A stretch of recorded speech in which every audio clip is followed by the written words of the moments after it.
Hello everyone, எல்லாரும் எப்படி இருக்கீங்க? டே 27 ஆஃப் இஃப்தார் ஸ்பெஷல் பார்க்கலாமா? அதுக்கு முன்னாடி ஒரு குட்டி ஹதீஸ். இன்னைக்கு தொழுகையை பத்தி பார்ப்போம்.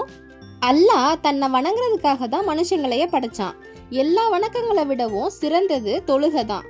அதனால தான் நம்ம இஸ்லாத்துல உள்ள 5 கடமைகள்ல 2வது இடத்துல தொழுகை இருக்கு. தொழுகிறது வெறும் வணக்கம் மட்டும் கிடையாது, அல்லாஹ் கூட பேசுறதுக்கான ஒரு வாய்ப்பு. அதாவது தொழுகை தான் அல்லாவுக்கும் மனுஷனுக்கும் இடையில நடக்கிற உரையாடல்.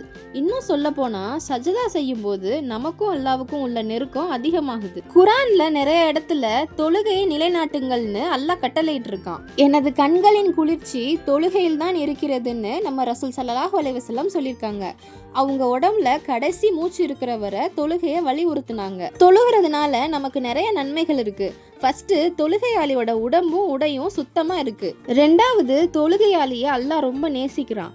3வது, தொழுகிறதால அல்லாஹ்வுடைய நெருக்கம் நமக்கு கிடைக்குது. 4வது, தொழுகையாளியை எல்லாரும் கண்ணியத்தோடு நடத்துவாங்க. 5வது, தொழுகிறதால அல்லாஹ் நம்மள தீய செயல்கள்ல இருந்து பாதுகாக்கிறான். 6வது, தொழுகையாளிய அவங்களோட மௌத்துக்கு அப்புறமும் அல்லாஹ் மகிழ்ச்சியா வச்சிருக்கான். அல்லாஹ் ஒரு மனுஷனுக்கும் 5 வேளை தொழுகையை கடமையாக்கியிருக்கான். அதனால இன்ஷா அல்லாஹ் 5 வேளை தொழுகையை நம்ம எல்லாரும் தவறாம நிறைவேற்ற அல்லாஹ் கிருபை செய்வானாக. ஆமீன். சரி, இன்னைக்கு நம்ம வீட்டுல இஃப்தாருக்கு என்ன ஸ்பெஷல்னா நோம்பு கஞ்சி, சர்பத், ஃபிளேவர் மில்க், மசால் வடை, எக் சோமாஸ், அரபியன் பிரெட் புட்டிங் தாங்க. இதோட ரெசிபி வீடியோஸ்லாம் கூடிய சீக்கிரம் அப்லோட் பண்றோம், மறக்காம செக் பண்ணி பாருங்க. அப்படியே உங்க வீட்ல இஃப்தாருக்கு என்ன ஸ்பெஷல்னு மறக்காம கமெண்ட்ஸ்ல சொல்லுங்க. ஓகேங்க, நான் வேற ஒரு வீடியோல பார்க்கறேன். பாய்.